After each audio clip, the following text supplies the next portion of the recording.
Hello guys welcome back to my YouTube channel. ನಿಮ್ಗೆ already ತಮ್ಮನೇಲಿ ನೋಡಿ ಗೊತ್ತಾಗಿರುತ್ತೆ, ಇದು ಚಾಮುಂಡಿ ಬೆಟ್ಟದ ನೈಟ್ ಔಟ್ ವ್ಲಾಗ್ ಅಂತ. ಎಸ್, ತುಂಬ ದಿನಗಳ ಆದಮೇಲೆ ನೈಟ್ ವಿಸಿಟ್ ಮಾಡಬೇಕು ಅಂತ ಪ್ಲ್ಯಾನ್ ಮಾಡ್ಕೊಂಡು ಹೋದ್ವಿ. ಲಾಸ್ಟ್ ಟೈಮ್ ಕೂಡ ನಾನು ನೈಟ್ ಹೋಗಿದ್ವಿ, ಅದನ್ನು ವ್ಲಾಗ್ ಮಾಡಿ ಹಾಕಿದ್ದೀನಿ. ನೀವು ಇನ್ನೂ ನೋಡಿಲ್ಲ ಅಂತಂದರೆ ಪ್ಲೀಸ್ ಹೋಗಿ ನೋಡಿ. ಹಾಗೆ ತುಂಬ ದಿವಸದಿಂದ ಅಂದ್ಕೊಳ್ತಾ ಇದ್ದೆ ಹೋಗಬೇಕು ಅಂತ. ಫೈನಲಿ ಫ್ರೈಡೇ ಆಗಿರೋದ್ರಿಂದ ನಾಳೆ ಸ್ಯಾಟರ್ಡೆ ಸಂಡೇ ಆರಾಮ್ಸೆ ರೆಸ್ಟ್ ಮಾಡ್ಬೋದು ಲೇಟಾಗಿ ಬಂದ್ರೂ ಅಂತ ಅಂದ್ಬಿಟ್ಟು ಹೊರಟ್ವಿ. ಮೈಸೂರಿಯನ್ಸ್‌ಗೆ ಚಾಮುಂಡಿ ಬೆಟ್ಟ ಅಂದರೆ ಎಷ್ಟು ಇಷ್ಟ ಆಗುತ್ತೆ. ಏನೇ ಖುಷಿ ಆದರೂ, ದುಃಖ ಆದರೂ, ಯಾವುದೇ ರೀತಿ ಫೀಲಿಂಗ್ಸ್ ಇದ್ರೂನುವೆ ಫಸ್ಟ್ ಚಾಮುಂಡಿ ಬೆಟ್ಟಕ್ಕೆ ಹೋಗಬೇಕು ಅಂತ ಫೀಲ್ ಆಗುತ್ತೆ. ನೀವು ಮೈಸೂರಿಯನ್ ಆಗಿದ್ದರೆ ಈ ಥರ ನನ್ನ ರೀತಿ ಫೀಲ್ ಮಾಡಿರ್ತೀರ. ಸುಮಾರಷ್ಟು ಜನ ಬೆಟ್ಟಕ್ಕೆ ಹೋಗಿ ಅಮ್ಮನ ದರ್ಶನ ಮಾಡಿಲ್ಲ ಅಂತಂದ್ರು ಜಸ್ಟ್ ಆ ಬೆಟ್ಟಕ್ಕೆ ಹೋಗಿ ಒಂದು ಸ್ವಲ್ಪ ಹೊತ್ತು ಕೂತಿದ್ದು ಬಂದರೆ ನೆಮ್ಮದಿ ಅಂತಾನೂ ಹೋಗೋರಿದ್ದಾರೆ.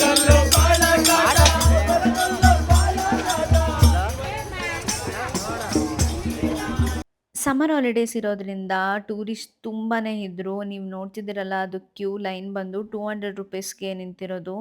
ನಾವಂತೂ ದರ್ಶನ ಮಾಡೋದಕ್ಕಂತೂ ಆಗಲೇ ಇಲ್ಲ. ಹೊರಗಡೆಯಿಂದನೇ ನಮಸ್ಕಾರ ಮಾಡಿಕೊಂಡು ಅಲ್ಲೇ ಒಂದು ಸ್ವಲ್ಪ ಹೊತ್ತು ಕೂತಿದ್ದು ಬಂದ್ವಿ. ಆ ಟಾಪ್ ಆಫ್ ದ ಹಿಲ್ಲಲ್ಲಿ ಆ ಆರ್ಚ್ ಎದುರುಗಡೆ ಕೂತ್ಕೊಂಡ್ರೆ ಎಷ್ಟು ಪೀಸ್‌ಫುಲ್ ಅನಿಸುತ್ತೆ. ಅಲ್ಲಿ ಸಾಂಗ್ ಪ್ಲೇ ಆಗ್ತಾ ಇರುತ್ತೆ ಅಮ್ಮಂದು. ಜೊತೆಗೆ ಆ ಗಾಳಿ ಸೌಂಡು, ಆ ಬ್ರೀತ್ ತಗೊಳ್ತಾ ಇದ್ರೆ ತುಂಬಾನೇ ಖುಷಿ ಅನ್ಸುತ್ತೆ. ತುಂಬ ಪೀಸ್‌ಫುಲ್ ಅನ್ಸುತ್ತೆ ಮೈಂಡು. ನೀವೇನಾದರೂ ಮೈಸೂರಿಯನ್ಸ್ ಆಗಿದ್ರು ಈ ಫೀಲಿಂಗ್‌ನ ಎಕ್ಸ್‌ಪೀರಿಯನ್ಸ್ ಮಾಡಿದರೆ ಕಮೆಂಟ್ ಬಾಕ್ಸಲ್ಲಿ ಕಮೆಂಟ್ ಮಾಡಿ. ನಾನು ಕೇಳಿರೋ ಹಾಗೆ ಕೆಲವೊಬ್ರು ಬಜ್ಜಿ ತಿನ್ನೋಕ್ಕೋಸ್ಕರನೇ ಬೆಟ್ಟಕ್ಕೆ ಹೋಗೋರಿದ್ದಾರೆ. ಆ ಪ್ಲೇಸಲ್ಲಿ ಬಜ್ಜಿ ತಿಂದ್ಕೊಂಡು ಟೈಮ್ ಸ್ಪೆಂಡ್ ಮಾಡ್ಕೊಂಡು ಬರ್ತಾರೆ. ನಾವು ಹೋದಾಗ ವೆದರ್ ತುಂಬಾನೇ ಸಪೋರ್ಟಿವ್ ಆಗಿತ್ತು. ಮಳೆ ಬರೋ ಥರ ಇತ್ತು, ಆದರೆ ಬರಲಿಲ್ಲ. ಸೊ ಬಿಸಿ ಬಿಸಿ ಜೋಳ ತಿಂದ್ಕೊಂಡು, RCB ಮ್ಯಾಚ್ ಇತ್ತು ಅವತ್ತು. ಮ್ಯಾಚ್ ನೋಡಿಕೊಂಡು ಟೈಮ್ ಸ್ಪೆಂಡ್ ಮಾಡಿದ್ವಿ.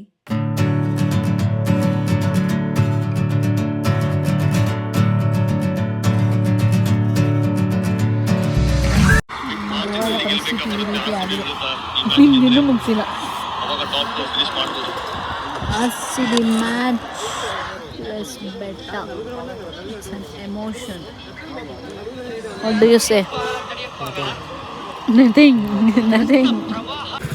ಬೋಂಡ ಬಜ್ಜಿ ಗಮ್ ಅಂತೈತೆ ಗಾಯ್ಸ್, ತಿನ್ನಕ್ಕೆ ಬಿಡ್ತಾ ಇಲ್ಲ, ತಿಂತಾ ಇಲ್ಲ.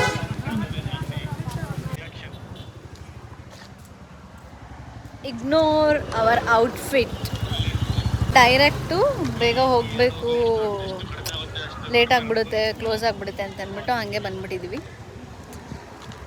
ಜಸ್ಟ್ ಸುಮ್ಮನೆ ಬೆಟ್ಟಕ್ಕೋಸ್ಕರ ಬಂದಿದ್ದು, ದರ್ಶನ ಮಾಡಿಲ್ಲ. ಸುಮ್ಮನೆ ಹಾಗೆ ಒಂದು ರೌಂಡ್ಸ್ ಹಾಕೊಂಡು ಹೋಗೋಣ ಅಂತ ಬಂದಿದ್ದು.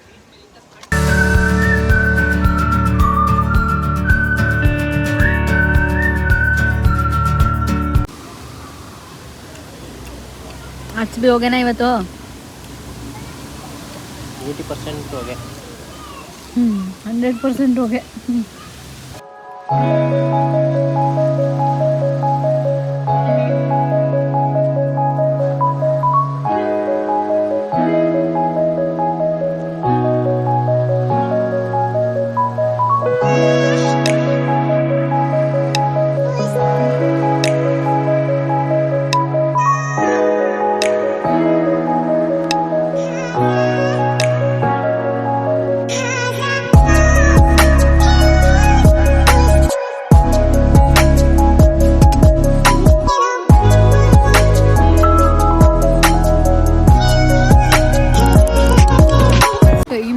ಹತ್ತತ್ರ ಎಷ್ಟಮ್ಮ ಟೈಮು? 9:15. ಎಷ್ಟು ಜನ ಇದ್ದಾರೆ ಆದ್ರೂ. ಓ ಮೈ ಗಾಡ್, ಎಲ್ಲ ಟೂರಿಸ್ಟ್ ಗೈಸ್, ಎಲ್ಲ ಔಟ್ಸೈಡರ್ಸೇ ಜಾಸ್ತಿ.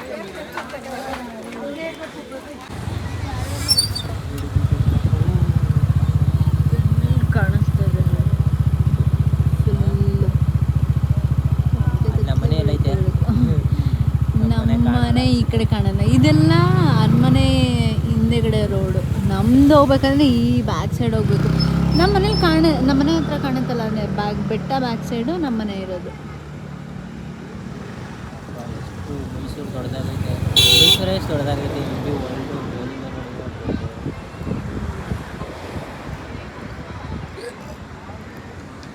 ನನಗೆ ಒಂದು ಇಷ್ಟ, ಈ ಮೇಲಿಂದ ವ್ಯೂ ನೋಡ್ಬೇಕು ನೈಟ್ ಟೈಮ್.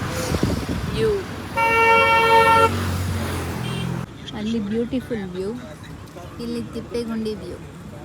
ನಮ್ಮ ಜನಗಳ ಬುದ್ಧಿ ಕಲಿಯಲ್ಲ.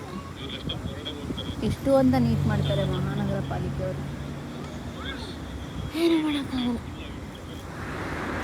ಹೆಂಗೆ ಅನ್ನಿಸ್ತಾ ಇದೆ? ಇದ್ದೆ ಮತ್ತೆ ಇದೆ. ಗಾಡಿ ಓಡಿಸ್ತೀರ ನಾನು, ನೀವು ಆರಾಮಾಗಿದ್ದೀರಾ, ಮ್ಯಾಚ್ ನೋಡ್ಕೊಂಡು ಚೆನ್ನಾಗಿ ಚಿಲ್ ಮಾಡ್ತಾ ಇದ್ದೀರಾ. ಅರೆ ಮ್ಯಾಚ್ ಗೆಲ್ತಾ ಇಲ್ವೇ? ಇನ್ನೂ ಮ್ಯಾಚ್ ಮುಗ್ದಿಲ್ಲ, ಸಮಾಧಾನ. ನೀವೇ ಅಂದಿದ್ದು ಸೋತೋಯ್ತಾರೆ ಅಂತ. ಸೋತೋಯ್ತಾರೆ ಅಲ್ಲ, ಸೋತವ್ರೆ ಅಂದಿಲ್ವಲ್ಲ. ಸೋತೋಗ್ತಾರೆ ಅಂತ ಅಂದ್ರಿ. ವ್ಯೂನ ಎಂಜಾಯ್ ಮಾಡಬೇಕು ಸರ್. ಸಾಕು ಮೇಡಮ್, ಇದನ್ನೇ ಏನಂತ ನೋಡ್ತೀರಾ ಮೇಡಮ್. ಇದ್ರೂ ಹೋಗೋಣ ಆಯ್ತು. ಇದಾಗಿತ್ತು ನಮ್ಮ ಚಾಮುಂಡಿ ಬೆಟ್ಟದ night out vlog. I hope ನಿಮಗೆ ಈ ಶಾರ್ಟ್ ಆ್ಯಂಡ್ ಕ್ಯೂಟ್ ವಿಡಿಯೋ ಇಷ್ಟ ಆಗಿದೆ ಅಂತ. ಇಷ್ಟ ಆಗಿದರೆ ಲೈಕ್ ಮಾಡಿ, ಶೇರ್ ಮಾಡಿ, ಸಬ್ಸ್ಕ್ರೈಬ್ ಮಾಡಿ, ಹಾಗೆ ನನ್ನ ಇನ್ಸ್ಟಾಗ್ರಾಮ್ ಪೇಜ್ನು ಫಾಲೋ ಮಾಡಿ. Thank you for watching with this video. See in the next one.